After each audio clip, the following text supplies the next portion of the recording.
So, hello everyone, this is Snehal Shrivastava, and in this session, we will be discussing the Hindu newspaper analysis. Now, today's important news में सबसे पहले news हम देख सकते हैं Uttarakhand hikes compensation for animal attack victims. मतलब कि यहाँ पे जो एनिमल अटैक विक्टिम्स हैं उनको जो कंपनसेशन प्रोवाइड किया जाएगा उसको बढ़ा दिया गया है। उसे हम देख सकते हैं कि पहले 6 लाख रुपए था, बट अब उसको पहले 4 लाख रुपीज़ था, अब उसको 6 लाख कर दिया गया है अगर कोई भी टूरिस्ट वहाँ जाके किसी एनिमल के अटैक से उसकी डेथ हो जाती है तो। और अगर कोई सीरियसली इंजर्ड होता है तो 50,000 से उसको बढ़ा करके 1 लाख कर दिया गया, मतलब उसको 1 लाख रुपये प्रोवाइड किया जाएगा। बट यहाँ पे ये इंपॉर्टेंट नहीं था, इंपॉर्टेंट ये है कि उत्तराखंड का पहला इको ब्रिज बना है। वो कहाँ बना है? रामनगर फॉरेस्ट डिवीजन में बना है, अक्रॉस कालाधुंगी से नैनीताल हाईवे। इस रास्ते पे इस ब्रिज को इको ब्रिज को बनाया गया है। अब ये इको ब्रिज होता क्या है ये भी पता होना चाहिए ना। हम देख सकते हैं कि हम यहाँ पे देख पा रहे हैं, ये ऊपर एक दिख रहा है ना चटाई टाइप का, तो यहाँ पे ये एनिमल्स के जाने के लिए, एनिमल मतलब बंदर वगैरह यहाँ से जा सकते हैं, जिससे कि उन्हें रोड पे ना आना पड़े और रोड पे जाते वक्त गाड़ियों से एक्सीडेंट ना हो, तो वो ऊपर से इन सब रास्तों से क्रॉस कर जाएं और एक्सीडेंट से बच सकें। इससे पैसेंजर्स को भी दिक्कत नहीं होगी, मतलब टूरिस्ट को भी दिक्कत नहीं होगी और एनिमल्स को भी दिक्कत नहीं होगी। नेक्स्ट आर्टिकल हमारा आता है Badri cow breed of Uttarakhand to get a genetic boost. मतलब कि जो बद्री काउ ब्रीड है उत्तराखंड की, ये वहाँ की हम कह सकते हैं कि इंडिजिनस काउ है जो उत्तराखंड में पाई जाती है। अब यहाँ पे बात ये आती है कि जो बद्री काउ है इसको जेनेटिक बूस्ट देने की ज़रूरत क्यों पड़ रही है? जेनेटिक बूस्ट देने की ज़रूरत इसलिए पड़ रही है क्योंकि यहाँ पे देखा जा रहा है कि यहाँ के जो मतलब कि ये जो काऊ मतलब कि यहाँ के जो लोग हैं वो इस काऊ को, मतलब कि यहाँ के इंडिजिनस काऊ है, लेकिन इस इंडिजिनस काऊ का जो प्रोडक्टिविटी है वो काफ़ी कम है। मतलब इनका जो मिल्क देने का प्रोडक्शन है वो काफ़ी कम है और इनसे फ़ायदा भी इनको कम होता है। तो इस वजह से ये जो है सोच रहे हैं कि हम इस काऊ को चेंज करके बाहर की काउस को हम वहाँ पे ब्रीड करना शुरू करें, उन काउस को यूज़ करें जिससे कि उनको ज़्यादा से ज़्यादा फ़ायदा हो। तो इस चीज़ को रोकना चाह रहे हैं। मतलब ऑब्वियसली देखिए, कहीं का भी कोई भी इंडिजिनस एनिमल हो, कोई इंडिजिनस प्लांट हो, कोई इंडिजिनस कोई स्पेशीज़ हो, तो बहुत इंपॉर्टेंट होती है क्योंकि कहीं ना कहीं वो बहुत इंपॉर्टेंट रोल प्ले करती है आने वाले टाइम में, है ना। जैसे कई प्लांट्स हैं जो एक्सटिंक्ट हो चुके हैं, अब अगर उन्हें बचाया गया होता तो आज के टाइम पे कई डिजीज़ ऐसी होती जो उन प्लांट से सही करी जा सकती थी विदाउट यूज़ ऑफ केमिकल। तो उसी तरह ये एनिमल्स भी होते हैं, एनिमल्स के भी जो चीज़ें होते हैं वो कहीं ना कहीं काम आती है। मे बी इनके मिल्क की कुछ ऐसी प्रॉपर्टीज़ हो जो आने वाले टाइम में काफ़ी फ्रूटफुल रहें, कुछ ना कुछ क्वालिटीज़ अच्छी होती हैं। तो इस वजह से यहाँ के जो कह सकते हैं कि एनिमल हस्बेंड्री डिपार्टमेंट है उसने 6 सॉर्टेड सीमेंट टेक्नोलॉजी को प्रपोज़ किया है कि वो इम्प्रूव करेगा यहाँ के जो भी एनिमल्स हैं उनके स्पेशीज़ को, मतलब कि उनकी प्रोडक्टिविटी को इम्प्रूव करेगा। ठीक है, देखते हैं कैसे। यहाँ पे ये देख सकते हैं, ये है हमारी बद्री काउस एंड इसमें जो टेक्नोलॉजी यूज़ करी जाएगी वो होगी MOET, मतलब multiple ovulation embryo transfer technology. मतलब कि एक ही कह सकते हैं कि एक ही एम्ब्रियो में कई मल्टीपल एग्स को फर्टिलाइज़ किया जाएगा और 7वें दिन में उसको वहाँ से निकाल लिया जाएगा विदाउट एनी सर्जरी। मतलब ये एक नेचुरल प्रोसेस है जो कि बहुत पुराने समय से चलता चला आ रहा है। तो इस प्रोसेस को अप्लाई करके यहाँ पे जो यहाँ के मतलब कि लोग हैं वो इस काऊ की प्रोडक्टिविटी को बढ़ाएंगे और बाहर से, और या साथ ही साथ यहाँ का जो डिपार्टमेंट है एनिमल हस्बेंड्री डिपार्टमेंट, वो इनकी प्रोडक्टिविटी को बढ़ाएगा और बाहर से काऊ को इंपोर्ट करने की ना ज़रूरत पड़े ऐसा इंश्योर करने की कोशिश करी जाएगी यहाँ की स्टेट गवर्नमेंट के द्वारा। नेक्स्ट आता है parliament must examine issue of age of consent. ये सबसे इम्पॉर्टेंट आर्टिकल आज का है और मुझे chief justice of India Chandrachud ji का ये जो स्टेप है, इनकी जो थॉट प्रोसेस है मुझे बहुत पसंद आई। आने वाले मतलब कि जब से ये आए हैं तब से बहुत ही अच्छे अच्छे अमेंडमेंट्स प्रपोज कर रहे हैं। मतलब ऑब्वियसली इनके जुरिस्डिक्शन में नहीं आता अमेंडमेंट करना, है ना। एक जज जो होता है वो जजमेंट देता है, वो कोई अमेंडमेंट नहीं करता, ठीक है।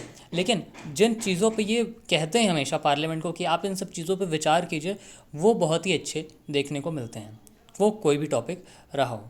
तो यहाँ पे इनका कहना है, यहाँ पे इन्होंने बोला है कि इन माई टाइम एज अ जज I have observe that this category of case pauses difficult question for जज अक्रॉस द स्पेक्ट्रम। मतलब कि यहाँ पे बात हो रही है एज ऑफ कंसेंट की, ठीक है। एज ऑफ कंसेंट किस चीज़ में, जैसे जो सेक्सुअल हैरेसमेंट के केसेस होते हैं, सेक्सुअल एक्टिविटीज़ होती हैं, सेक्सुअल क्राइम्स होते हैं, तो उसमें क्या होता है कि जब 18 साल से अबव है कोई विक्टिम, तो फिर उसकी कंसेंट को माना जाता है। अगर 18 साल से कम का है तो उसकी कंसेंट को बिल्कुल भी नहीं माना जाता, और जिसने ये क्राइम मतलब कि माना जाता है कि जिसने क्राइम किया है उसको फिर क्रिमिनल घोषित कर दिया जाता है और फिर उनको सज़ा दी जाती है। अगर अब देखो यहाँ पे क्या है कि चार्जेस लग गए सेक्सुअल हैरेसमेंट के, मे भी हो सकता है कि दोनों जानते हो एक दूसरे को, बट स्टिल वहाँ पे चार्जेस लगा दिए जा रहे हैं। तो अब यहाँ पे तो इसी पे चंद्रचूड़ जी ने, हमारे चीफ जस्टिस ऑफ इंडिया ने बात करी है, कहा है कि जब ऐसे केसेस आते हैं कि भाई 18 साल से कम है कोई, ठीक है, विक्टिम, और जो भी मतलब जिस पे चार्जेस लगाए गए हैं कि इसने क्राइम किया है, इसने सेक्सुअल हैरेस किया है, तो फिर वहाँ पे जो विक्टिम मतलब कि 18 साल से कम की एज का है विक्टिम जो भी है ना, जिसके ऊपर वो सेक्सुअल हैरेसमेंट हुआ है या फिर ऐसा माना जा रहा है कि हुआ है, अगर वो कह भी देता है कि नहीं ये मैं मतलब कि ये हमारी अंडरस्टैंडिंग से हुआ है, स्टिल वहाँ पे जो एक्यूज होता है, जिसके ऊपर चार्जेस लगे होते हैं, उसको क्रिमिनल मान लिया जाता है। अब ऐसे केसेस में भाई देखो, एज अ ग्लोबलाइजेशन बढ़ता जा रहा है ना, और चीज़ें काफ़ी ज़्यादा ग्रो होती जा रही है। हमारे जो यंग एज के लोग बच्चे हैं वो भी काफ़ी ज़्यादा हर चीज़ों को जानने लगे हैं। तो अब ऐसे में जैसे कि सीधी सी बात है, अगर ऐसा होता है तो उस टाइम पे अगर 18 साल से नीचे का कोई है तो वहाँ पे उसकी बातों को चीफ जस्टिस ऑफ इंडिया का कहना है कि हमें उसकी बातों को कंसिडर में लेना चाहिए। ऐसा चीफ जस्टिस ऑफ इंडिया कह रहे हैं कि उस 18 साल से कम का भी है अगर कोई विक्टिम, तो उसकी बातों को भी कंसिडर करना चाहिए, हमें उसको इग्नोर नहीं कर देना चाहिए कि नहीं ये गलत ही बोल रहा है। तो इसी पे यहाँ पे पॉक्सो एक्ट है, इसी पॉक्सो एक्ट के अंदर ही आता है हमारा एज ऑफ कंसेंट।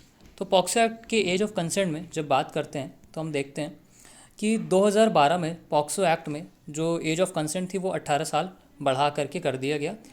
1940 में जब पॉक्सो एक्ट आया था तो इसकी जो एज थी वो 16 साल ही थी, मतलब 16 साल के नीचे के बच्चों की बातों को कंसिडर नहीं किया जाता था, बट 2012 में 18 साल कर दिया गया।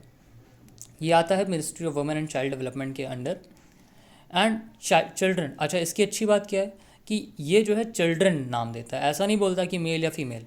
तो बेलो 18 ईयर्स मतलब 18 साल से नीचे कोई है तो उसे चिल्ड्रन माना जाएगा, और ये जेंडर न्यूट्रल है, मतलब किसी भी जेंडर के लिए, मतलब दोनों जेंडर इसको हम जा कर के मतलब कोई भी जा कर के सुप्रीम कोर्ट में इस चीज़ को कह सकता है कि यहाँ पे पॉक्सो एक्ट लगना चाहिए, चाहे वो किसी भी जेंडर का हो, विक्टिम किसी भी जेंडर का हो या एक्यूज्ड किसी भी जेंडर का हो, मेल हो या फीमेल हो। बाकी केसेस में ऐसा देखने को नहीं मिलता है। Child sexual abuse was prosecuted, अब ये किसके अंडर में ये प्रोसिक्यूट किया जाता है, तो आईपीसी के अंडर में प्रोसिक्यूट किया जाता है, जहाँ पे 1860 में जो आया था आईपीसी 375, जहाँ पे रेप के चार्जेस लगाए जाते हैं, और 1860 अगर मतलब रेप है तो फिर वहाँ पे रेप को आर्टिकल आईपीसी 375 के थ्रू किया जाता है। और outraging the modesty on a women, तो फिर ऐसे केसेस को आईपीसी 354 के अंडर हैंडल किया जाता है। However such measures had drawbacks since the IPC could not effectively protect the child due to various loopholes। अब यहाँ पे कुछ loopholes भी निकल करके आ जाते हैं, जैसे कि IPC 375 doesn't protect male victim। IPC 375 जो है वो मेल विक्टिम को प्रोटेक्ट नहीं करता from any sexual act of penetration other than traditional penovaginal intercourse. मतलब कि अगर कोई भी एक्ट ऑफ पेनिट्रेशन है तो वहाँ पे वेजाइनल इंटरकोर्स के अलावा अगर कोई और भी चीज़ होती है तो उससे ये मेल विक्टिम को प्रोटेक्ट नहीं करता, और मेल विक्टिम को किसी भी तरह से प्रोटेक्ट नहीं करता है। दूसरा मतलब कि अगर फीमेल विक्टिम है तो प्रोटेक्ट आईपीसी 375 करेगा, लेकिन अगर मेल विक्टिम है तो वो प्रोटेक्शन नहीं मिलेगी। आईपीसी 354 कहता है कि मॉडेस्टी की कोई डेफिनीशन नहीं दी गई है, it carries a weak penalty, मतलब इस पर पेनाल्टी भी बहुत वीक है, and is a compoundable offence, मतलब दोबारा भी किया जा सकता है। Further it does not protect the modesty of a male child, और साथ ही साथ ये मेल चाइल्ड की मॉडेस्टी को बिल्कुल भी प्रोटेक्ट करने का काम नहीं करता। तो आप देख सकते हैं कि हमारे जो आईपीसी में लॉज हैं, है ना, इंडियन पीनल कोड में जो लॉज हैं 375 354 और ऐसे एक और भी है, तो कुछ ऐसे लॉज हैं जो कि मेल विक्टिम को इंडिया में प्रोटेक्ट करने का काम नहीं करते इन सेक्सुअल केसेस। इसके बाद एक छोटा सा आर्टिकल हमें देखने को मिलता है, oldest ever DNA sample provides proof of mastodon. Mastodon ये देख सकते हैं आप, एक मैमथ टाइप का है। ये 2 million year old DNA sequence पाया गया है और ये अभी तक का सबसे ओल्डेस्ट है। फिलहाल ये हमारे एग्ज़ाम के लिए उतना ज़्यादा इंपॉर्टेंट तो नहीं है। Next is anaemia seen in 3 in 10 rural man due to iron deficiency. एक रिपोर्ट आई है, रिपोर्ट ने बोला है कि 10 में से 3 रूरल मेंस में एनीमिया पाया गया है। अब एनीमिया का रीज़न क्या है? क्या आयरन डिफिशियंसी ही है एनीमिया का रीज़न, या फिर कुछ और भी रीजंस हो सकते हैं? तो चलिए हम देखते हैं कि क्या एनीमिया सिर्फ आयरन डिफिशियंसी से ही होता है, जो कि ब्लड लॉस से होता है। हम जानते हैं कि वुमेंस में ब्लड लॉस होता है और मेंस में ब्लड लॉस मतलब इन रेगुलर पीरियड में नहीं होता। तो फिर एनीमिया कैसे हो रहा है मेंस में? तो वही पॉइंट बनता है ना कि क्या मेंस को एनीमिया हो सकता है या नहीं हो सकता। अगर हो सकता है तो किस रीज़न से हो सकता है, क्योंकि हमें जो रीज़न पता है अभी तक वो आयरन डेफिशिएंसी है, जो कि ब्लड लॉस की वजह से होता है, हीमोग्लोबिन लॉस की वजह से होता है। तो और क्या रीज़न्स हो सकते हैं? ओवरऑल इस आर्टिकल का यही कहना है, तो वो हम लोग देख लेते हैं। तो एनीमिया के आयरन डेफिशिएंसी मतलब ब्लड लॉस से आयरन डेफिशिएंसी होती है। इसके अलावा और क्या क्या कॉजेज़ होते हैं एनीमिया के? तो वो है विटामिन B12 का लॉस, विटामिन A का लॉस और फोलेट का लॉस। इन 3 चीज़ों में से किसी चीज़ का अगर लॉस होता है तो भी हम कह सकते हैं कि एनीमिया है। ठीक है, अब हम बात करते हैं लाइफ एक्सपेक्टेंसी रूरल इंडिया में कैसी है और अर्बन इंडिया में कैसी है। देखिए यहाँ पे इस आर्टिकल में हम देख सकते हैं कि रूरल मेंस की बात करी गई है। रूरल मेन है ना, रूरल मतलब गांव वाले मेंस। ठीक है, तो अब ऐसा कुछ कहना नहीं कि गांव वाले ख़राब होते हैं या अच्छे होते हैं, ऐसा बिल्कुल भी मैं नहीं कह रहा। मैं बस ये बता रहा हूँ रूरल का मतलब जो है ग्रामीण क्षेत्र, गांव वाले क्षेत्र के जो मेंस होते हैं उनकी बात किया गया। उनमें भी 3 लोग मतलब कि 10 में से 3 लोगों में एनीमिया पाया गया है। हम लोग बहुत सोचते हैं ना कि मतलब जैसा हम लोग की हमेशा मेंटालिटी की जो विलेज के लोग होते हैं काफ़ी हेल्दी होते हैं, तो वो थोड़ा कहीं ना कहीं एक मिथ भी है। क्योंकि जो लाइफ एक्सपेक्टेंसी है वो रूरल इंडिया में 68.3 ईयर्स है और अर्बन इंडिया में 73 ईयर्स है। तो ये हमको बताता है कि रूरल इंडिया में मतलब ग्रामीण क्षेत्रों में जो लाइफ है वो कम होती है और अर्बन इंडिया में जो लाइफ होती है वो ज़्यादा होती है। मतलब शहरी क्षेत्रों में जो लाइफ होती है वो लोग ज़्यादा लंबे समय तक जीते हैं। क्यों? क्योंकि जो अर्बन इंडिया होता है वहाँ हेल्थ फैसिलिटीज़ होती हैं, एजुकेशनल फैसिलिटीज़ होती हैं, सैनिटेशन फैसिलिटीज़ होती हैं, और भी अगर आपको इमरजेंसी में कोई भी चीज़ चाहिए तो वो भी अवेलेबल होती है, फर्स्ट एड भी अवेलेबल होता है। बट रूरल इंडिया में इन सब चीज़ों के अभाव की वजह से वहाँ की लाइफ एक्सपेक्टेंसी भी हमें कम देखने को मिलती है। इसके बाद आता है दोज फैसिनेटिंग हॉर्नबिल्स। अब हॉर्नबिल्स के बारे में, ये एक चिड़िया है, ठीक है, और ये काफ़ी बड़ी चिड़िया होती है, इसके बारे में बात करी जा रही है। अब हम बताना चाहेंगे कि ये हॉर्नबिल है। आप देख सकते हैं इस इमेज में, आपको दिख रहा होगा हॉर्नबिल। तो हॉर्नबिल काफ़ी ज़्यादा मतलब कि हम इंटरनेशनल लेवल पे देखें या नेशनल लेवल पे देखें, दोनों लेवल पे ही इनको प्रिजर्व करने का काम किया जाता है। ठीक है, इतना इम्पॉर्टेंट क्यों है हॉर्नबिल? और इन हॉर्नबिल में से ग्रेट हॉर्नबिल सबसे ज़्यादा इम्पॉर्टेंट क्यों है?